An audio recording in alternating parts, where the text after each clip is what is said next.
जेठानी जैसी बन जा। बेटा अब तेरी शादी के लिए लड़का देखना होगा।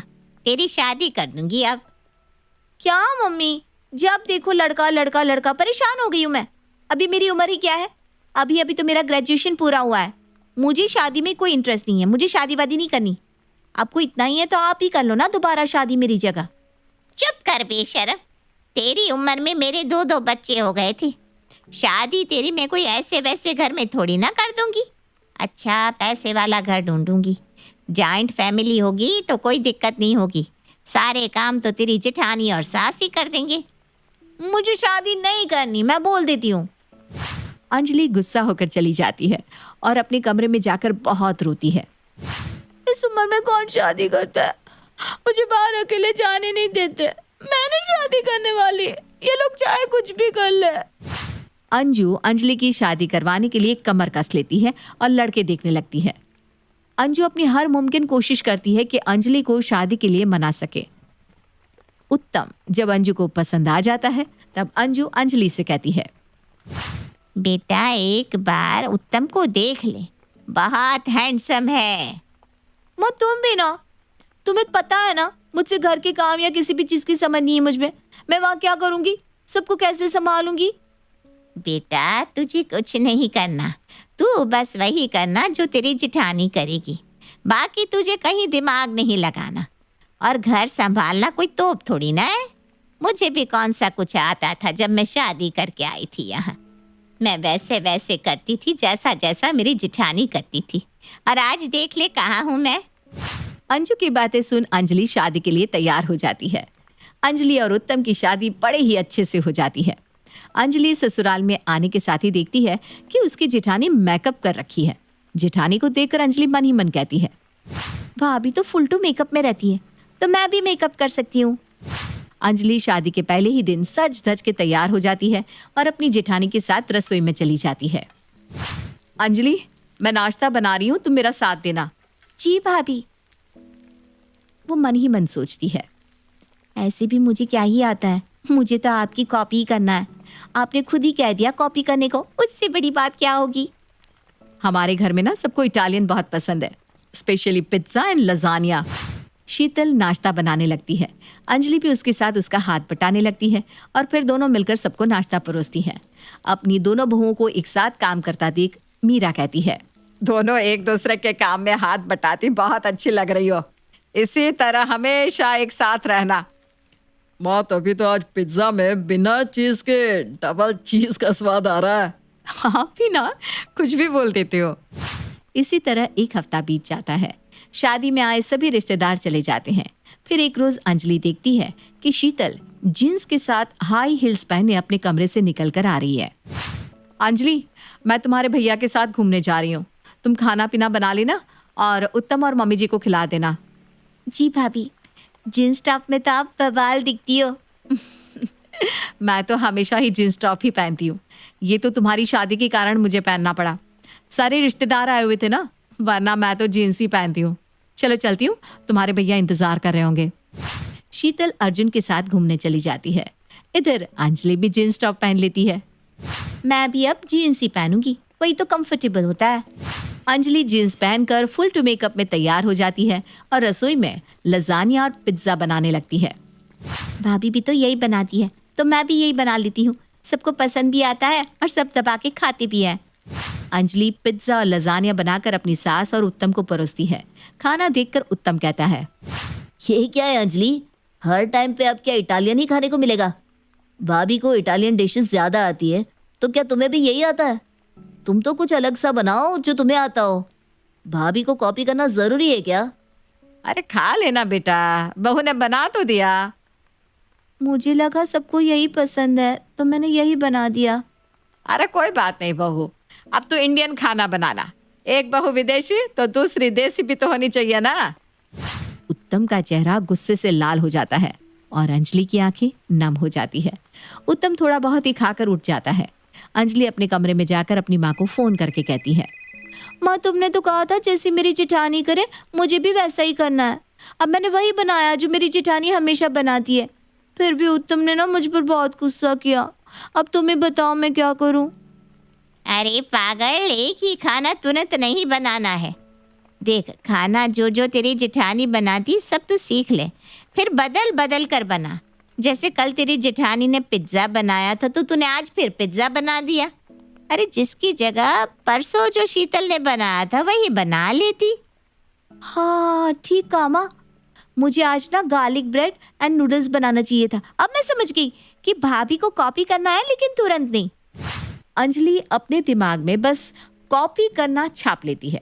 इसी तरह दिन बीतने लगते हैं। एक रोज शीतल की कुछ फ्रेंड्स उसके घर आती है। आओ आओ फ्रेंड्स, तुम लोगों का ही मैं वेट कर रही थी। बताओ, चाय लोगी या कोल्ड ड्रिंक? चाय या कोल्ड ड्रिंक नहीं, हम तो तेरे हाथों की कॉफ़ी पीना पसंद करते हैं। बहुत दिन भी हो गए हैं पिए। कॉफी के साथ साथ तुम लोगों के फेवरेट कटलेट भी लाती हूँ।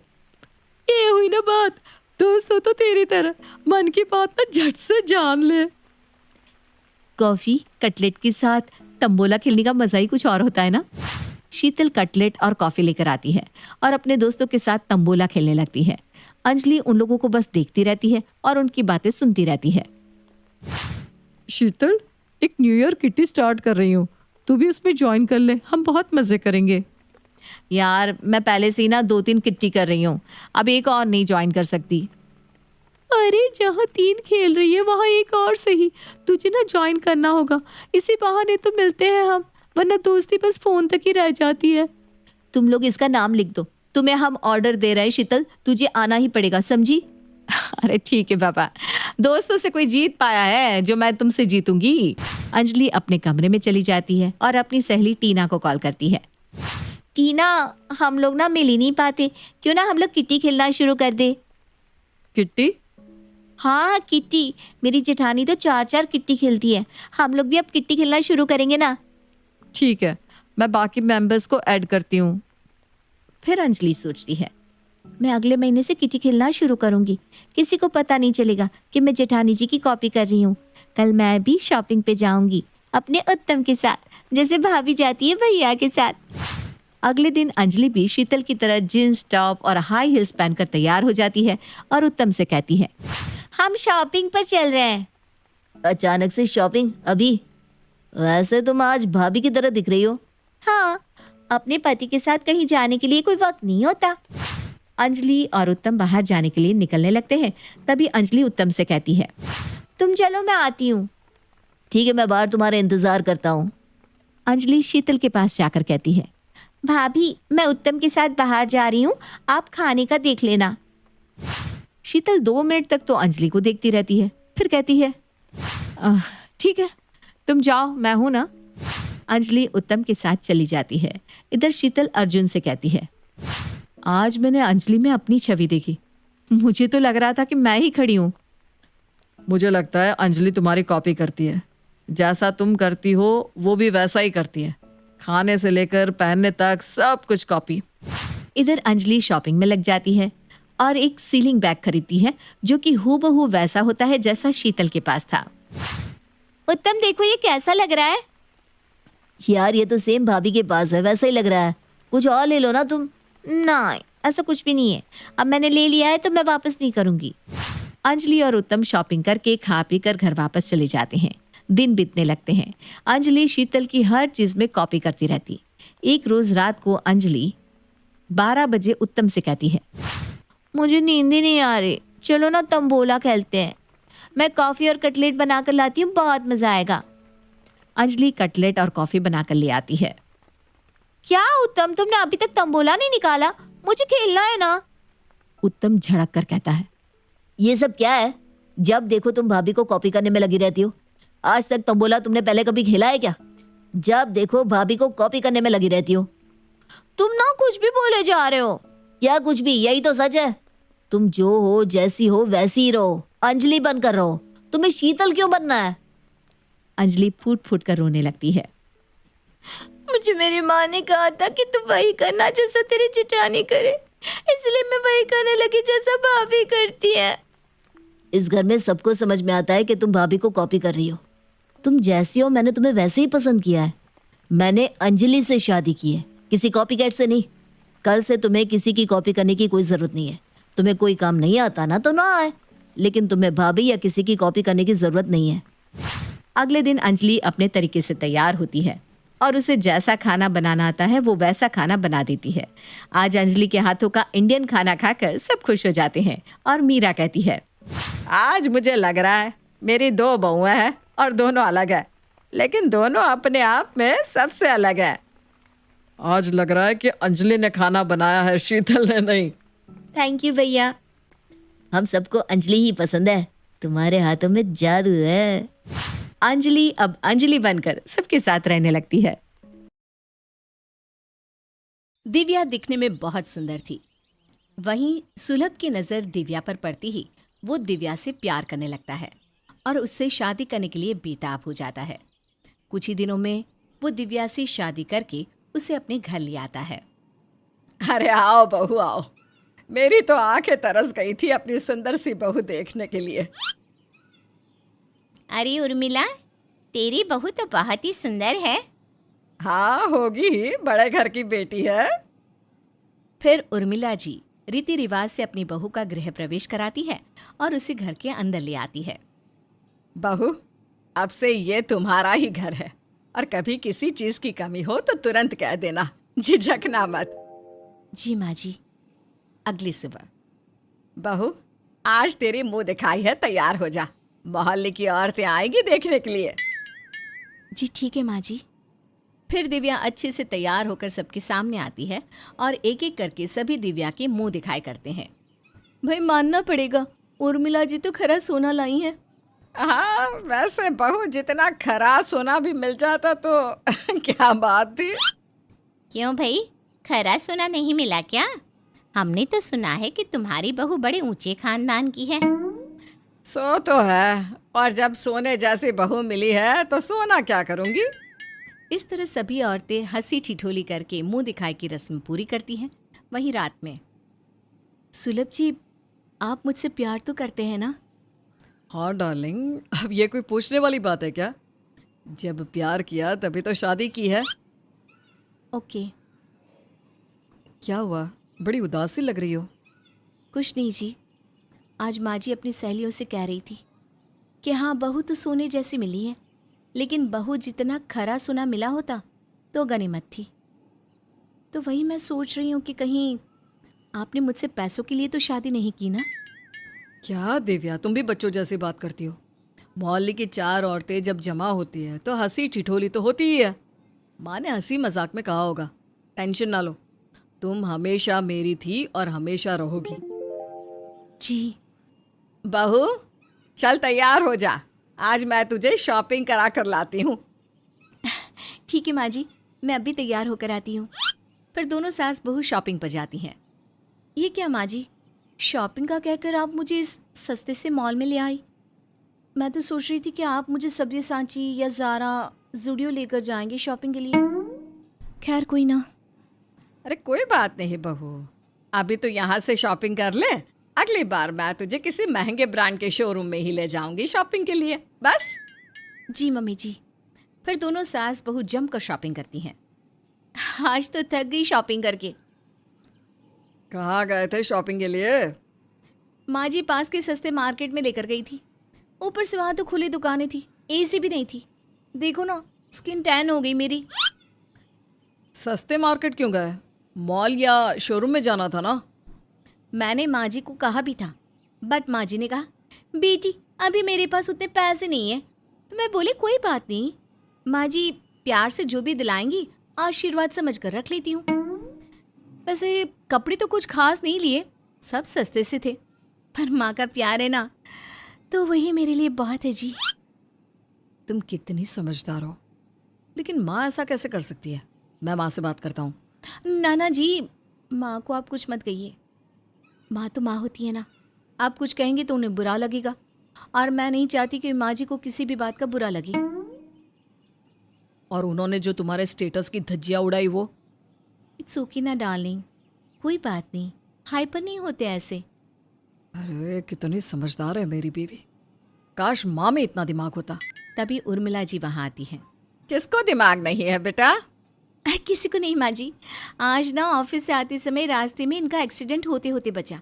एक लड़की गलत साइड से जा रही थी ना, उसी कारण। वही मैं इन्हें समझा रही थी। ये कहते हैं कि काश उसे भी तुम्हारे जितना दिमाग होता। सच्ची तो कहा मेरे बेटे ने।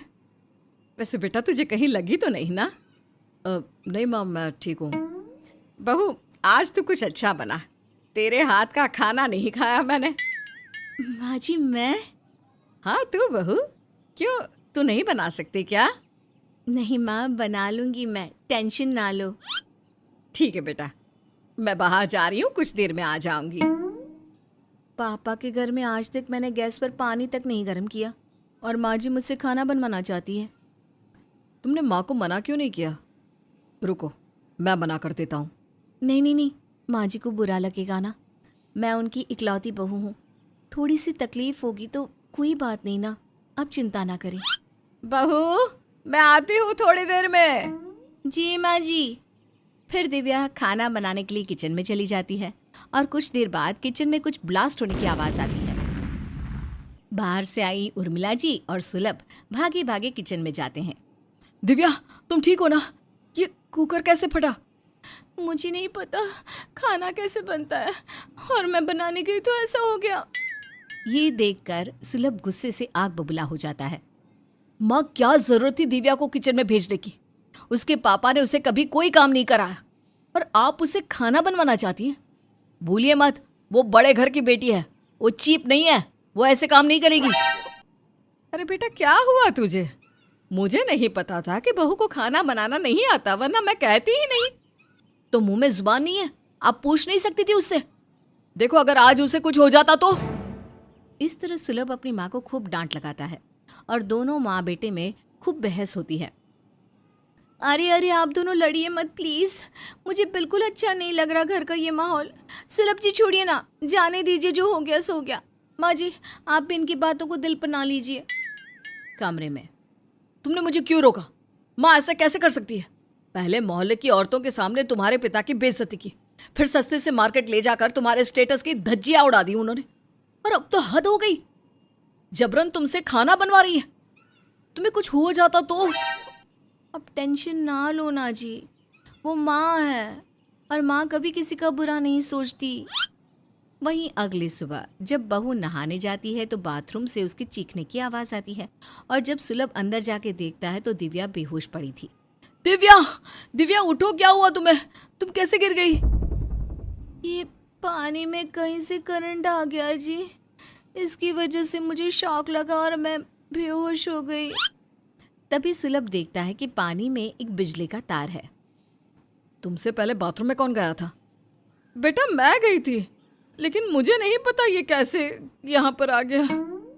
मैं सब जानता हूँ माँ, आप जानबूझकर मेरी बीवी को घर से निकालना चाहती हो ना, इसीलिए आप ये सब कर रही हो ना। जिसके बाद दोनों माँ बेटे में बहुत झगड़ा होता है और दोनों एक दूसरे से बात तक करना पसंद नहीं करते। वहीं दिव्या सुलभ से खूब प्यार करती और उसका खूब ख्याल रखती। फिर एक दिन, सुनो ना जी, मैं कह रही थी क्यों ना आप अपनी प्रॉपर्टी मेरे नाम कर दो। लेकिन मैं तो बस इसलिए कह रही हूँ कि माँ जी और आप में ऑलरेडी इतनी दूरियाँ आ गई हैं। कल को माँ जी कहे कि बेटी की प्रॉपर्टी में मुझे हक चाहिए ताकि मैं अकेली रह सकूँ, तो हमारा क्या होगा?